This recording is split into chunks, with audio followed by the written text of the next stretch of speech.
सन 1947 बंटवारा होने के बावजूद भी पाकिस्तान को चैन की नींद नहीं आई। हिंदुस्तान ने हमारे कश्मीर पे कब्जा कर रखा है, उसे हम छीन कर लेंगे। लड़के लिया था पाकिस्तान, छीन कर लेंगे। कश्मीर नहीं, पूरा हिंदुस्तान। नारे तकबीर।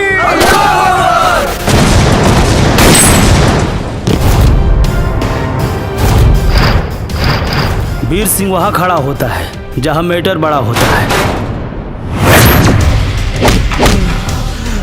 अगर मेरे भाई सुल्तान को कुछ हुआ तो पूरे हिंदुस्तान को मैं हिला के रख दूंगा।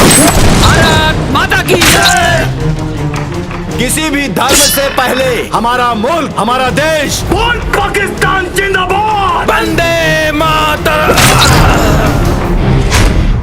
तारा के हमरा से प्यार नहीं खे? प्यार तो हमरो होल बा तोहरा से। तोहर गलिया भइल बाटे लाल हो लगावेल काट के टमाटर तोहर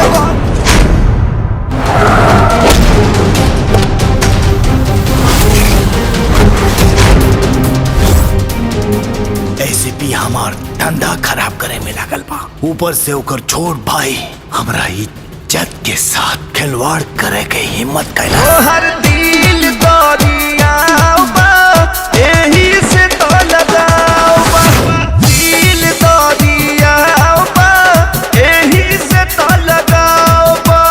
हमनी के गांव में मुसलमान लड़का मर गए बाड़े का। थोड़ा सा इस वर्दी के साथ गद्दारी।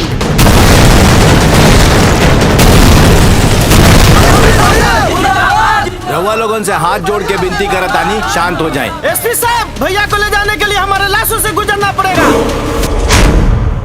चूला तू गाल राजा, मन बापे हाल मजा, लेला जारी साट के, लेला जारी साट के।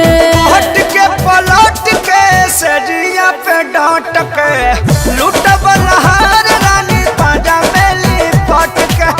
आखिर आगे लेना, अली के कदमों में एक दिन पूरा हिंदुस्तान अली के राज होई। बुझाई लो। चुप। देश अली के भी है और बली के भी।